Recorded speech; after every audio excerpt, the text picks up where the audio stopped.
and I have started recording.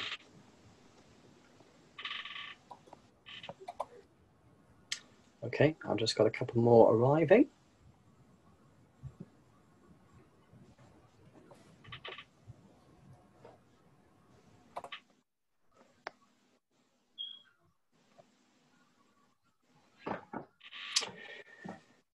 So just one or two more just waiting to be admitted, but I'd like just to say hello to all those that are already in the room, and just to say that in order so that background noises can be not heard by everyone in the room, I'm going to mute all.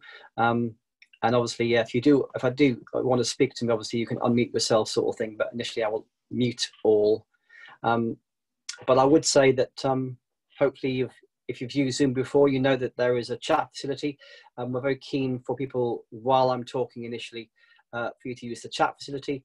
So if you've got a question to ask, or if you've got a point to raise.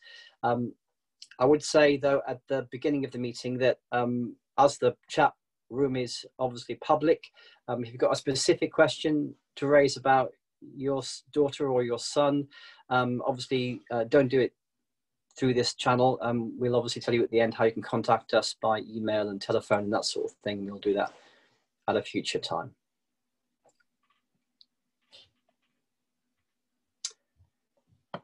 Okay. One or two more just arriving. I will start in a moment.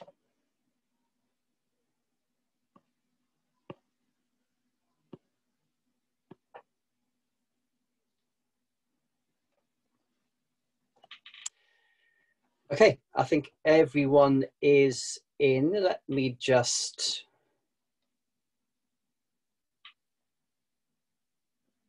do the mute button. Okay. So welcome. You may know that we did a similar event like this in July for pupils, all those that were applying to join the sixth form, both internal and external, and it was very successful. We had over 100 participants in each of our Zoom sessions. I think we did 3 on one day at that time. So hopefully you'll find this useful. It's not how we had planned it. We hoped that we might do this live, but we had, as our numbers in the current Year 12 are the biggest we've ever had, we had reservations about the size of the audience and whether everyone will be safe. So I hope you understand that we're doing it this way, and through this way we managed to get the best of both worlds, which is that we can give you information, which I'll tell you how to access that if you haven't read my letter, and you can still ask questions or raise issues to us live. So let me start by introducing the key people who are going to be talking to you tonight. I'm just going to do the mute again. I'll put it there, Jim.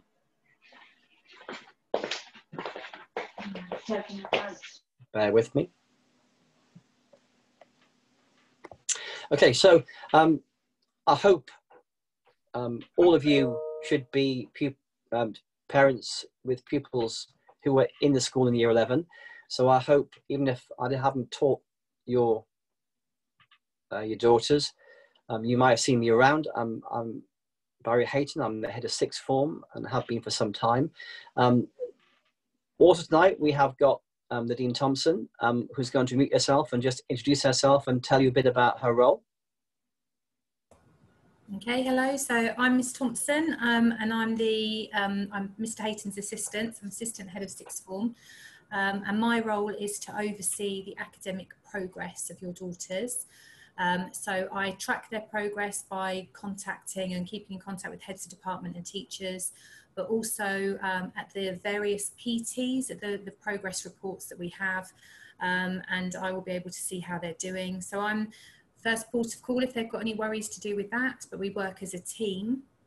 and I'll be the person you get in touch with if you've got any concerns with about how they're studying and so on. I'm also head of psychology at the school as well, so I probably teach many of your daughters as well. Last but not least, Selena Arthur is also here. You may not have met Selena before because her role is primarily in the sixth form, but just a quick chat from her about what her role is. Hi everyone, so I'm Miss Arthur and I'm the sixth form pastoral support coordinator. So my role is non-teaching and I'm mostly based over in Highlands, the sixth form centre. I also look at progress, but perhaps not in the same way that Miss Thompson or Mr Hayton do. I'm concerned with any academic, social or emotional challenges that your daughters might have during the sixth form. I have an open door policy, so if anybody's having a bad day or if there are some consistent concerns that they have and they need somebody to talk to, then they're very welcome to come and find me. Likewise, if you've got any concerns at all about how things are going, how they're settling into sixth form or in the longer term, then please pick up the phone or drop me an email, because I would normally be your first port of call before you got to speak to any of the teachers. Obviously, if you are aware that Miss Thompson or Mr Hayton is dealing with your daughter directly, then you can contact them. You don't have to go through me.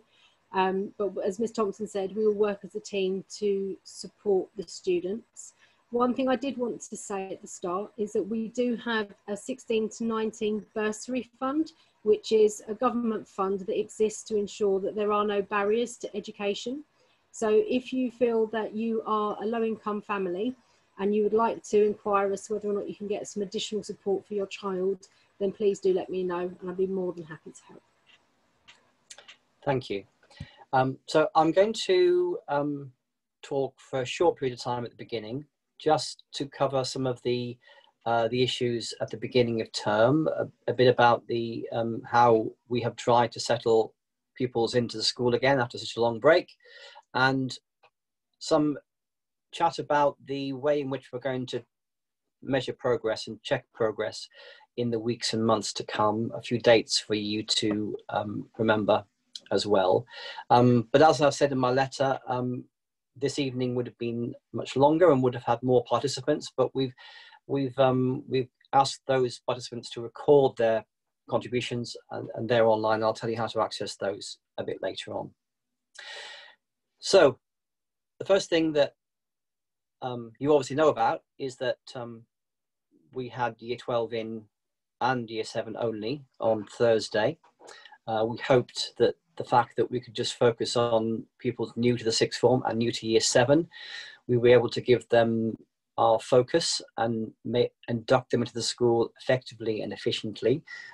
Students who were already here at the school, we brought in a bit later so that we could just induct the brand new pupils. But we offered them a lunch and then in the afternoon a chance to meet their form tutors, to get their timetables, to get used to their new surroundings. I'm sure during the course of your time here that you have seen Highlands House, the sixth form centre at the school. You may not have been inside, but you may have done a lot on the open evening. And we're very proud of that, and it's a very good space. It is obviously more challenging now, given that we've now created 2 year bubbles as we've returned pupils back to school. So we've created an upstairs for year 13 and a downstairs for year 12, and entrances and exits so they don't meet, and various ways in which we, together with the form tutors, can still have contact with form tutors on a regular basis, but do so in year bubbles rather than as we have in the past with year 13 and year 12 mixed forms. So it's a slightly new norm for us, but I hope that what they're telling you, and as I said at the beginning, if you haven't heard, is that there is a chat facility. If you want to leave some comments or some observations about how your daughter found the first day or found the beginning of term and found this, then we'd be grateful to receive them during the course of this presentation. So induction day was very much about getting them very much part of seeing where the new sixth form facilities are and where their form tutor bases are and everything else. On the Friday morning, we then had a half a day when we could mold the teams together. That's the form teams and also the year teams. And we gave them a bit of, as you know, a chance to go outside, have a bit of activity there rather than stuck in the classroom all morning. And Miss Thompson also created a sort of like a little puzzle for them, just to get their brain working as well. So we had hopefully a short but effective induction period before we got them to work on Friday afternoon. So today, after Tuesday, they've had 2.5 days of lessons, a chance for them to experience their lessons for the first time. And again, any observations about how they are finding A-level study compared to their GCSE lessons are welcome during the course of this presentation and onwards. There are a few who are now coming to me to ask about subject changes. Maybe this subject wasn't right. We possibly would prefer that subject instead, and we are listening to those, and where we can, we are facilitating those changes. Although I would like for this period of change to be quite short, and hope that maybe in the next week or so that you're encouraging your daughter then to, that'll be almost 2 weeks through in terms of the lessons, to have given it a good try, and if they're unsure then to have a chat with us, but if not then to stick with their subjects moving forward. So a couple of days then of getting back to normal lessons, although we have had to change a few things as we're moving forward. One of which that is, of course, that we can't offer them a locker. We did talk to Year 11 as they were then in July, and talk to them about the fact that this would be the case, and that they maybe had to start thinking about having a day folder, which they brought the materials they needed, you know, the subject notes they might need for that day, and mix them rather than having separate folders, put them in separate folders at home, obviously, where they can store them, and maybe, but because they couldn't bring large amounts of folders with them, have one that they're working on day on day on day. Again, you know, we are reviewing that situation. We're hoping that, you know, in the due of time, we might be able to offer them some sort of facility, but at the moment, I think, again, we're not confident we can do that safely. So no lockers, I'm afraid, but the new uniform, we feel today and yesterday, we're very impressed with the way they have turned out, and we are aware, however, that there are still some delays with the ordering of some uniform, especially blazers, and we apologise if your daughter is one of those that are still waiting for theirs. We understand that, you know, it's partly because of the larger numbers that we have in our sixth form at the moment, and it's partly also because the orders are coming from China. And so when we order some more, they're running out of stock here locally, and it takes some time under the current situation for them to arrive in school. We're hoping in the next sort of month or so to have resolved all of those issues, mostly with blazers, occasionally with the odd skirt in popular sizes and so on. In the meantime, we're not penalising students who are not on the right dress code, but obviously we're encouraging everyone to be as smart as they can.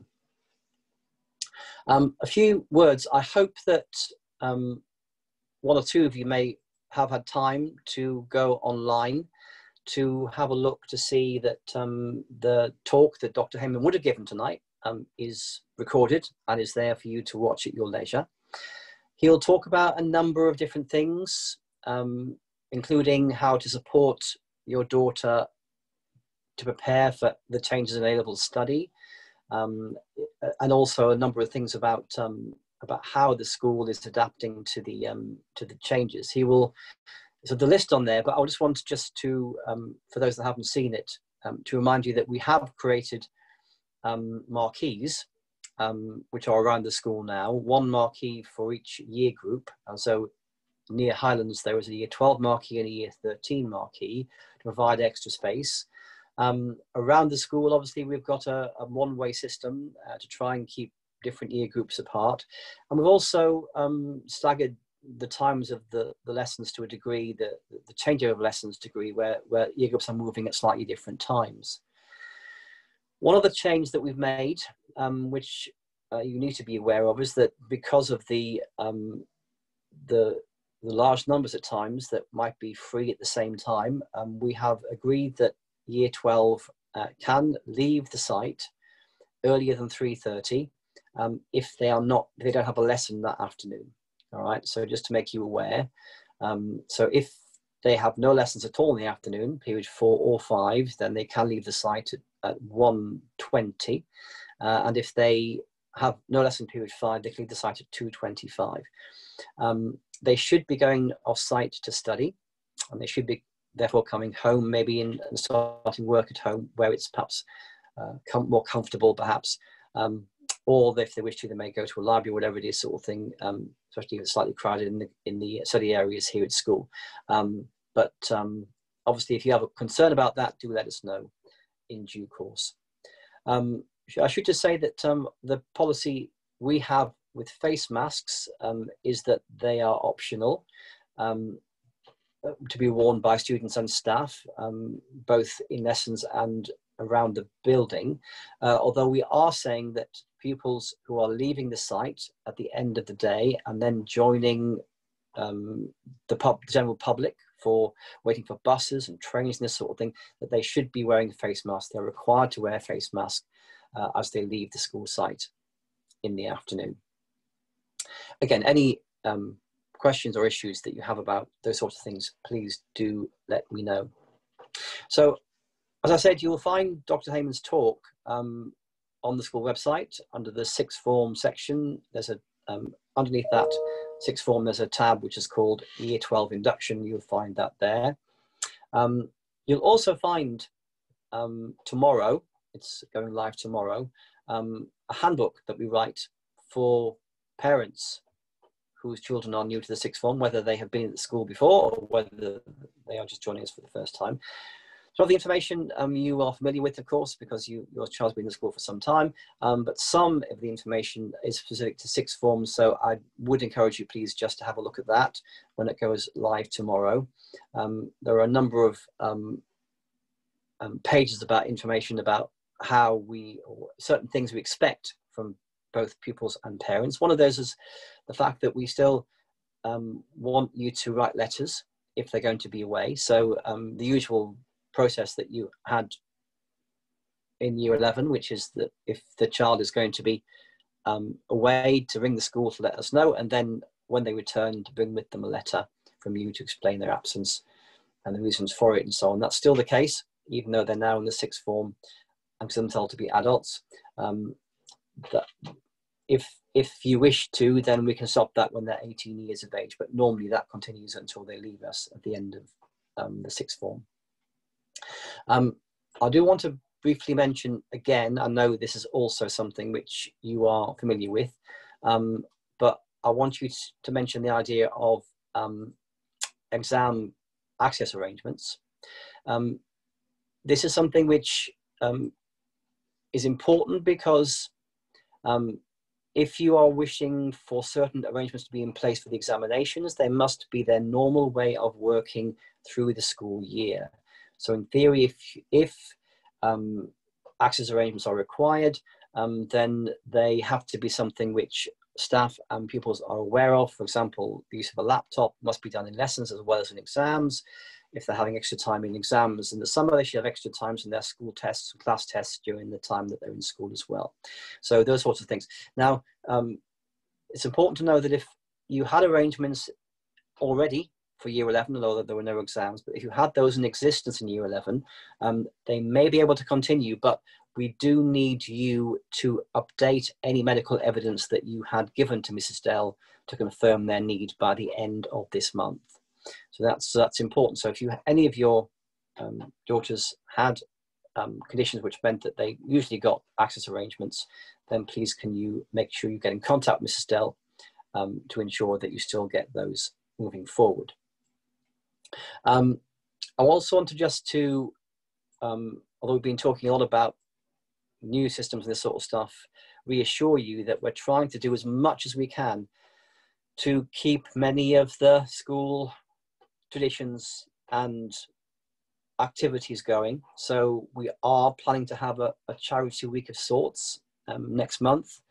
We do hope that although much of it will be online and much of it will be virtual, we still want to have that community gathering for raising money for charities and so on. We're still planning to have the harvest collection in a couple of weeks' time. So those sort of things we still want to continue with. And we still want to have students standing for our key roles for student leadership in the school.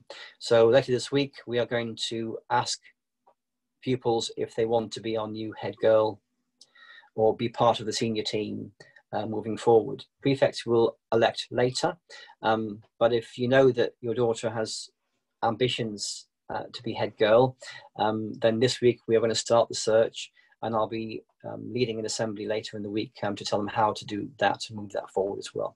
So, you know, I want to reassure you that whereas we are having to change and postpone many of the things that we might do at the moment, we are still trying to do as much as we can to make their experience in the sixth form as normal as possible. And I also want to talk about other things that are normal, which is reports and parents' evenings. We don't know yet what form parents' evenings may be able to take later in the year, but we still have diarised those key moments when we feed progress back to you. I will be getting some initial progress information from staff at the end of the month. That won't be going to you, but it's just to highlight any issues that any staff may have about any pupils early, so we can deal with them as quickly as possible. And I'll obviously contact you if we feel that is necessary. But the first time that we will be reporting to you is scheduled to be the week beginning the 19th of November, which gives us, well, 2 or 3 months for them to get used to their subjects and to start us getting an idea of their potential. There are 3 reports, as there always have been, the second one in February, the third one in May, and we still plan to have 2 parents' evenings, as we always have done in the sixth form. One which is due on Wednesday, on the 25th of November, 2020, and the other one on the 20th of May, 2021. I think Dr. Hemming also mentions in his slides that we plan to have end-of-year examinations for year 12, week beginning the 13th of June. And they're, of course, the important, although they're not official public AS level examinations, they are our indicators of their potential. And we do set a C, D+, D+ standard at the end of year 12 for students to continue into year 13. Okay, so in their 3 best A levels to get grades C, D+, D+ in their best 3 A levels. And obviously every A level subject they do has a D+ minimum requirement to continue. Again, if you want to talk more about that, parents' evenings, you can make appointments with myself or Miss Arthur or Miss Thompson, as well as your subject teachers.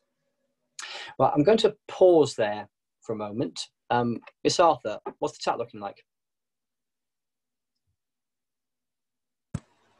It's pretty clear. There's nothing in there. Hey, that's really good.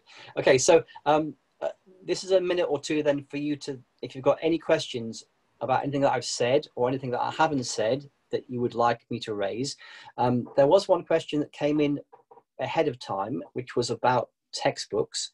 And thank you for raising that question. Some subjects like myself, the history department, for example, are still issuing textbooks.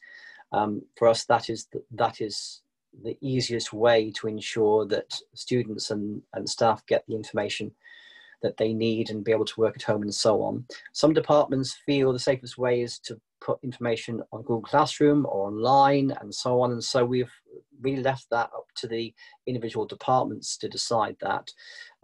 Obviously, if your daughter is having difficulty with that, please do get in touch with us and we will see if we can make specific arrangements, customized arrangements, if that's difficult. But we are doing obviously all that we can to ensure that there isn't, for us, there's one textbook for a term, and in a sense, giving it out is not necessarily a health problem. In some departments where there's information that's given out on a regular basis, it may well be much more issue in terms of giving out resources in that particular way. So obviously, but do let us know if there's specific issues, and we'll see if we can try and get around them. Mr. Hayton, we've got a question. Could you please repeat the dates that you mentioned for parents' evening and exams, etc.? Yeah, so so there are 3 reports which are due to you, and they are week beginning the 19th of November, week beginning the 11th of February, week beginning the 11th of May. They obviously will come via MCAS in the usual kind of way, and they're pupil tracking reports. The final one of those is the full report with comments and targets and so on. 2 parents' evenings then, rather than one. You had one in year 11, in year 12 there's 2 parents' evenings. That's the 25th of November 2020 and the 20th of May 2021 are scheduled.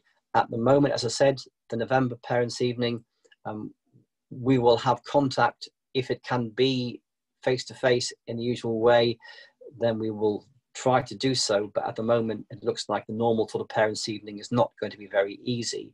So we'll find a way of making sure that that our staff can contact you, and you can contact them at that time. The end of year examinations are due beginning the Monday the 13th of June 2021. That's about 10 days, and there is usually a couple of exams in each of the subjects. C, D+, D+ in the best 3 subjects is the target there. And just to say that if your daughter does further maths, they will be sitting the public examination in mathematics at the end of year 12, as I'm sure you're aware they will do, and they will need to get a grade A in that to ensure their place on the further maths course. Another question there, Ms. Arthur? Did I see a question flash before me? Yeah. So if they are to go home early, do they need to let their form tutor know? Can you tell the parents how they tell us they're leaving home early? Yeah, so we have a signing out system, and this year it's all taking place in Highland Sixth Form Centre, outside of my office and our administrator, Miss Watson's office. So there will be different forms for them to sign. If they're going out off site at lunchtime, they have to sign out and then sign back in again. If they're leaving site because they have no lessons, there's a different form that they have to sign and tell us what time they're leaving, and if they've just got free periods, or if they're signing out for an appointment, then we'll need to have a letter to go alongside that, as Miss Hayton said. Okay, all that, as I said, is in the Sixth Form Centre. I have explained very clearly to the year group that this is a very important document, that the only way that we can facilitate the movement of pupils in the way that we do is that we trust them, that they tell us when they're on site and when they're not on site. If pupils abuse that, and we find, as we sometimes have, a fire drill, maybe during a lunchtime, and pupils have not signed out but are not on site when the fire drill happens, then we'll regard that as a serious breach of our safeguarding rules. And we'll obviously contact you, and we'll talk to the pupils very severely about the fact that they're putting themselves and others at risk by not following them. So it is very much, although we're trying to give them more freedoms, and actually these freedoms are slightly more than we would normally give to year 12s, but we decided to do this because of the large numbers sometimes that we might still have on site studying and not having the space to socially distance them while they're studying. So we're giving them the chance to go off site and study. So they've had slightly more freedoms than we would normally give to a year 12 at this point. But it's important they understand how serious it is that we're trusting them to make sure that they let us know when they return, if they're at lunchtime, when they've left, if they're leaving for the afternoon. We have another question. Although this age group is generally low risk, I think our children have a responsibility to do all they can to keep their teachers safe. Presumably, parents encouraging their kids to wear masks indoors is preferable. Yeah, I mean, thank you very much for that comment and for thinking about. We as a staff, obviously, you know, have been told in no uncertain terms that actually the government regard the pupils contacting the disease as low risk, but staff as being quite high risk. So we have tried to stagger lesson times starting, well, lesson times start at the same time, but stagger the movement of pupils between lessons. So pupils move, then staff move. Inside a lesson, the choice to wear a mask is very much up to the pupil and to the member of staff involved. Certainly in most classrooms, there's enough of it, there's certainly 2 meters between the person at the front of the classroom and where they will be standing. So many staff are happy to teach the lesson without a mask. But, you know, certainly in smaller spaces, I'm sure they would prefer that pupils wear a mask, but at the same time, an hour is a long time sometimes to have a mask on, especially if they're being asked to discuss and present and this sort of thing. So at the moment, we're happy to make this a voluntary process. We'll watch and see how that goes. Any more questions? I've got a shake of the head there. So I said I'd be finished by about 8 o'clock. And one has just come through, Miss Arthur. Can we squeeze it in before the end? Yeah. What are the protocols if a student is confirmed to be COVID-19 positive? Is the entire class expected to go into quarantine, and for how long? We, of course, are following national guidelines on this. You might remember that quite recently there was a government policy released quite late before term was about to start about what would happen. Obviously, that it would need to be a confirmed case, and then we would aim to initially start with a track and trace process about who they might have come in contact with in the first instance. We probably wouldn't aim to try and close the school for a whole bubble, a whole year group, until there was more than one case confirmed. But you know, as I said, we will be following closely the government's rules and regulations in terms of what we should do should there be a positive case in the school. Touch wood, nothing yet.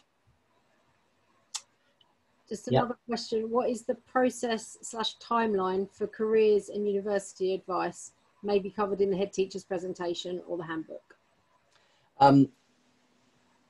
Timeline, no. The head does mention it in his talk, but I would just say now that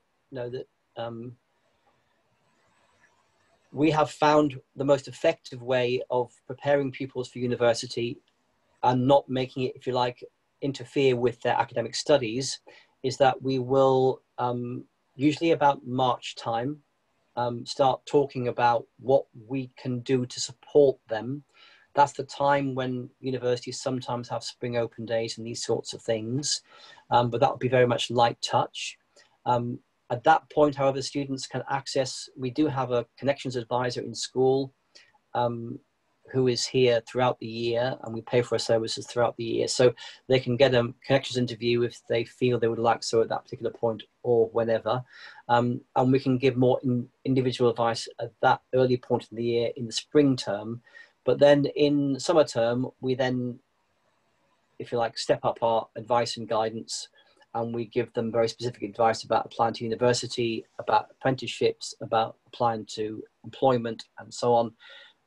We give them a timeline of what they need to do for us and when, and by the end of the term, they will have given us their first statement, which is their confidential essay, ready for their reference being written early in the new year. So this is something we've done over a number of years and found it to be successful. But the important thing to say, both to your daughters and I'll say it to you, is that if you feel that your daughter needs more advice earlier, just let us know and we can arrange that to take place.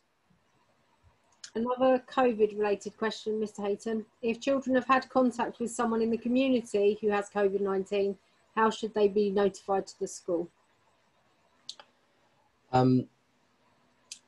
My view is, Ms. Thompson, I'm going to bring you on this one. to see if you, because I know what I'd say here. What would you say here? Sorry, Miss Arthur, can you repeat that question? Because it's not come up on my group chat. So Sorry. if children have had contact with someone in the community who has COVID-19, how would this be notified to the school? I mean, in my view, it would depend on whether the pupil is exhibiting symptoms. Okay, I mean, so we have a track and trace process. If they've been contacted in a track and trace process, then there are certain things they've got to isolate, haven't they? That's been laid down by law that if they're exhibiting symptoms themselves, they should also be isolating until they have a test, and then if that test is positive, then tell us in that particular way. So I would suggest that if they have had contact and they fear that they may well be possibly contacting the disease, then in the first instance isolate, tell us in the usual way by telephone call to the school or a letter to the school to let us know that's happening, and then get a test done as quickly as you can. And then we're keeping records, obviously, of every class that the students have been in, so we can keep a record of who they've been around. So then if it did come to the fact that it was COVID, then we could track it within school as well. So Arthur, any more quickly? So we've had a thank you Oh, that's very kind. for getting the kids back into school. Yeah, okay, well, I mean, and we are very, very glad to be back with them in school.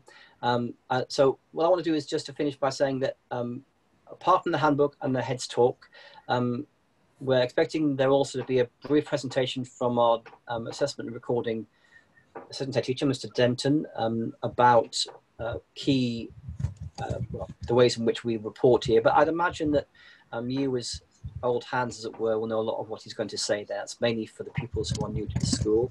And all that's on the website. And I am going to record, I've recorded this, and this will be on the website too, and also the one we're having tomorrow night. Miss Arthur, Miss Thompson, and myself are very keen to keep in contact with you, so don't hesitate to ring us or email us if you, as I said in my initial letter, you're worried about your child working too much or not working enough. And what we hope now is that we can get back to some kind of normality, coming to school, moaning about ex-teacher or ex-pupil or this sort of thing, and getting into the usual kind of things that we've been used to before this thing all started. So I'd like to thank you all for joining us this evening and wish you well for the term. Hope to see you for the parents' evening in November. Okay, bye-bye now.